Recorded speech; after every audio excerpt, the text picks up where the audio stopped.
लाभ और भाग्य जोरों पर नियंत्रण रखें ईगो पर। कभी कभी किसी की निंदा ना करें।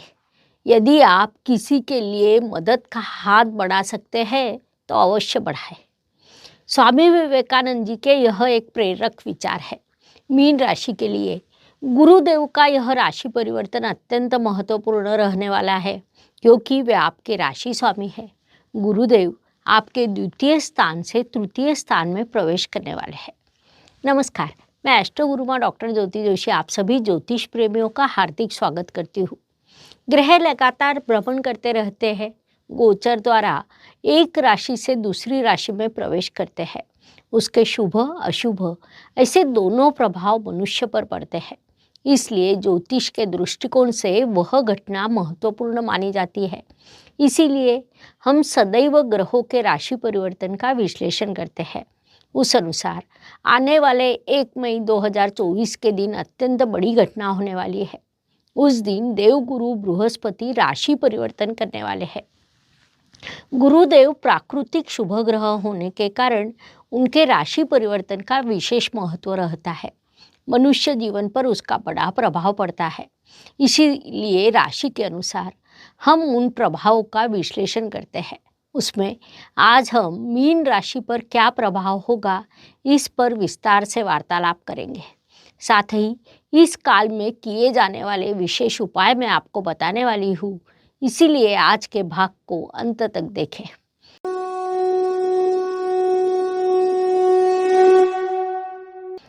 इस गुरु परिवर्तन के प्रभाव को समझने से पहले गुरु ग्रह और उसके कारकत्वों को समझना अत्यंत आवश्यक है। सच कहा जाए तो मनुष्य जीवन में जीव कारक गुरु का स्थान अत्यंत बड़ा होता है। मनुष्य जीवन की शुरुआत जहाँ से होती है वहीं से गुरु ग्रह का कार्य शुरू होता है। अर्थात मनुष्य के जन्म से लेकर अंत तक गुरु ग्रह का कार्य महत्वपूर्ण होता है। जब हम प्रत्यक्ष कुंडलियों का अध्ययन करते हैं तो कई चीज़ें ध्यान में आती है। गुरु ग्रह का जन्म का, शिक्षा का, विवाह का, अर्थार्जन का और मोक्ष का कारक माना जाता है। संक्षेप में कहा जाए तो मनुष्य जीवन के सभी महत्वपूर्ण विभाग गुरु ग्रह के कारकत्व में आते हैं। प्राकृतिक कुंडली का विचार करें तो भाग्य स्थान का स्वामित्व गुरुदेव के पास है। भाग्य, धर्म, लंबी यात्रा, इन विषयों को हम कुंडली के भाग्य स्थान से देखते हैं। गुरुदेव की धनु राशि प्राकृतिक कुंडली के 9वें स्थान में अर्थात भाग्य स्थान में आती है। इसीलिए इस स्थान का स्वामित्व गुरुदेव के पास है। धर्म से जीवन व्यतीत करे, मोक्ष की ओर जाए, ऐसा वे हमें सूचित करते हैं, क्योंकि मोक्ष का स्थान अर्थात कुंडली के व्यय स्थान का स्वामित्व भी उन्हीं के पास है। प्राकृतिक कुंडली का 9वां स्थान अर्थात भाग्य स्थान और द्वादश स्थान अर्थात व्यय स्थान, इन दो स्थानों का स्वामित्व गुरुदेव के पास है, क्योंकि 9वें स्थान में आने वाली धनु राशि और व्यय स्थान में आने वाली मीन राशि, यह दोनों गुरुदेव की राशियां है। तो ऐसे गुरुदेव प्राकृतिक कुंडली के 4th स्थान में अर्थात कर्क राशि में उच्च अवस्था को प्राप्त होते हैं। कर्क राशि मातृत्व को दर्शाती है।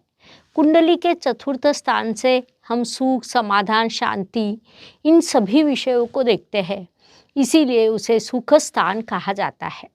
मनुष्य अपने जीवन में जो कुछ भागदौड़ करता है, जो कार्य करता है, उस हर चीज के पीछे एक सुप्त इच्छा होती है कि मैं सुख शांति से जीवन व्यतीत करूं। पैसों के पीछे भागते हुए, पढ़ाई करते हुए, कर्तृत्व करते हुए, विवाह करते हुए मनुष्य के मन में सुप्त इच्छा होती है कि इसके बाद मेरा जीवन सुख से संपन्न हो, मैं सुख, शांति, प्रसन्नता से जीवन व्यतीत कर सकूं। कुंडली में ऐसा सुख स्थान प्रकृति ही आपको जन्म के साथ देकर भेजती है।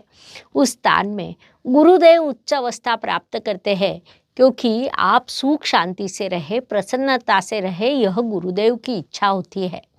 अग्नि तत्व की राशियाँ अर्थात मेष, सिंह और धनु, इन राशियों की दृष्टि से विचार करें तो पिछले काल में गुरुदेव की यात्रा मेष राशि से शुरू थी।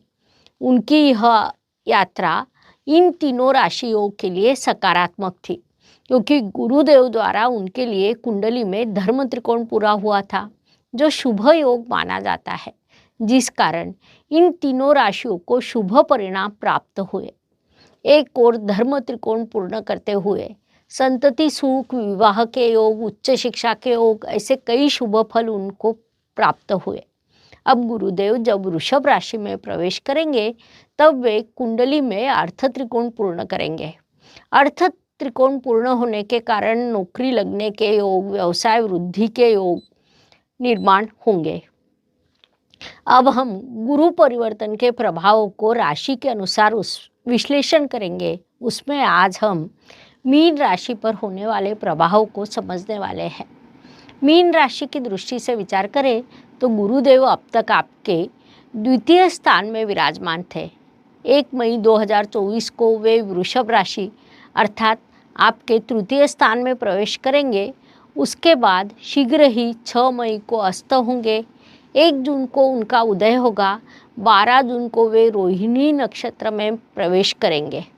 जैसा आपको पता है कि रोहिणी चंद्रमा का नक्षत्र है, जिस कारण वहाँ से गुरुदेव के शुभ फलों में वृद्धि होगी। 9 अक्टूबर को वे वक्री होने और पुनश्च 4 फरवरी 2025 को मार्गी होंगे।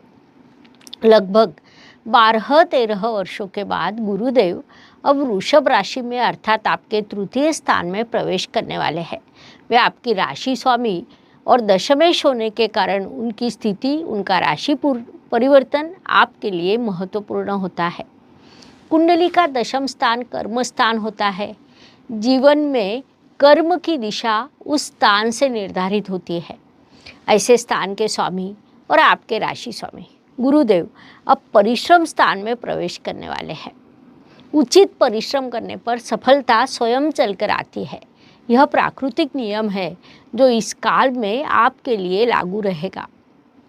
परिश्रम स्थान में प्रवेश करने वाले गुरुदेव की दृष्टि आपके सप्तम, भाग्य और लाभ स्थान पर होगी।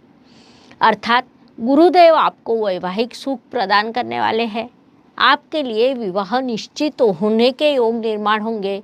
व्यवसाय में सफलता प्राप्त होगी। व्यावसायिक पार्टनर के साथ अच्छे संबंध रहेंगे। भाग्य में वृद्धि होगी। पारिवारिक सौख्य प्राप्त होगा। पिताजी से सौख्य प्राप्त होगा। आर्थिक लाभ भी मिलेगा। मन की सुप्त इच्छा पूर्ण होगी। लेकिन शर्त केवल कितनी कि आप परिश्रम करें, क्योंकि परिश्रम स्थान में बैठकर गुरुदेव इन सभी स्थानों पर दृष्टि डालने वाले हैं। गुरुदेव को कुल 3 दृष्टियाँ होती है। प्राकृतिक शुभ ग्रह होने के कारण उनकी दृष्टि का प्रभाव अत्यंत बड़ा होता है। इसीलिए उनकी दृष्टि को अमृत दृष्टि कहा जाता है। उस अनुसार परिश्रम स्थान में प्रवेश करने वाले गुरुदेव की पंचम दृष्टि आपके सप्तम स्थान पर होगी। कुंडली का सप्तम स्थान वैवाहिक जीवन साथी, व्यवसाय, व्यावसायिक पार्टनर को दर्शाता है। अर्थात पिछले समय काल में आपके सांसारिक जीवन में जो कुछ विवाद हुए होंगे अब वे समाप्त होंगे और आपके विचारों में समानता आएगी। व्यावसायिक पार्टनर से भी आपके संबंध सुधरेंगे। व्यवसाय में उन्नति होगी। व्यवसाय में आप उचित निर्णय लेकर वृद्धि करेंगे। संक्षेप में गुरुदेव की इस दृष्टि से आपको शुभ परिणाम प्राप्त होंगे। परिश्रम स्थान में आने वाले गुरुदेव की सप्तम दृष्टि आपके नवम स्थान पर होगी। कुंडली का नवम स्थान भाग्य स्थान होता है। उसे धर्म स्थान भी कहा जाता है। ऐसे स्थान पर राशि स्वामी गुरुदेव की शुभ दृष्टि पड़ने के कारण धर्म के लिए कार्य करना, लोगों को मार्गदर्शन करना, धार्मिक कार्य करना जैसे अत्यंत शुभ प्रभाव आपको प्राप्त होंगे। विशेष बात है कि इन सभी कार्यों से आपको बड़ा समाधान प्राप्त होगा, जो जीवन में अत्यंत महत्वपूर्ण होता है। साथ ही पारिवारिक एकता निर्माण होना, परिवार के बड़ों से आपको उचित मार्गदर्शन मिलेगा। उस मार्गदर्शन का लाभ जीवन में उन्नति के लिए होगा। परिश्रम स्थान में प्रवेश करने वाले गुरुदेव की नवम दृष्टि आपके लाभ स्थान पर होगी। कुंडली का लाभ स्थान इच्छा पूर्ति का स्थान होता है। ऐसे स्थान पर जब गुरुदेव की शुभ दृष्टि पड़ती है तब आपकी कई सुप्त इच्छाएं पूर्ण होना, जिनके मन में विवाह की इच्छा हो उनका विवाह जुड़ना, पढ़ाई में सफलता प्राप्त होना, ऐसे कई शुभ प्रभाव आपको प्राप्त होंगे। लेकिन इस काल में सबसे महत्वपूर्ण बात है कि राहु ग्रह आपकी राशि में विराजमान है। ज्योतिष नियमों के अनुसार राशि में विराजमान राहु आपका ईगो बढ़ाता है, आपकी भाषा को बिगाड़ता है। स्वाभाविक रूप से उसका आप पर नकारात्मक परिणाम होगा, इसलिए अत्यंत सावधान रहना चाहिए। तभी गुरुदेव आपको उचित फल देने के लिए समर्थ होंगे। इस बात को मीन राशि के जातकों ने ध्यान में लेना है। उपायों की दृष्टि से विचार करें तो ज्योतिष में कई छोटे छोटे सीधे सरल उपाय बताए गए हैं जो कोई भी सरलता से कर सकता है। शर्त केवल इतनी कि उपाय को पूर्ण श्रद्धा से करें। उस अनुसार मीन राशि के दृष्टि से उपायों का विचार करें तो गुरुवार को धार्मिक पुस्तकों का दान करने का उपाय सूचित किया जाता है। इस उपाय से गुरुदेव आप पर प्रसन्न होंगे, पढ़ाई में निर्माण होने वाली बाधाएं समाप्त होंगी, इसलिए यह उपाय अवश्य करें, उसके आपको शुभ परिणाम प्राप्त होंगे। इस प्रकार गुरुदेव के राशि परिवर्तन का मेष से लेकर मीन तक हर राशि पर होने वाला प्रभाव समझने के लिए हमने कुल 12 वीडियो आपके इस चैनल पर अपलोड किए हैं। पुनश्च अवश्य मिलेंगे। यह वीडियो आपको अच्छी लगे तो लाइक, शेयर, सब्सक्राइब करें। कमेंट बॉक्स में जय गुरुदेव लिखना ना भूलें। धन्यवाद। शुभम भवतु। जय ज्योतिष। ज्योतिष का अध्ययन तथा शास्त्र की शास्त्रीय तरीके से पढ़ाई करने के लिए मेरी 2 किताबें प्रकाशित हो चुकी है, उनका अवश्य लाभ लीजिए। Please like, share and subscribe the channel. और हाँ, बेल आइकॉन दबाना ना भूलें। धन्यवाद।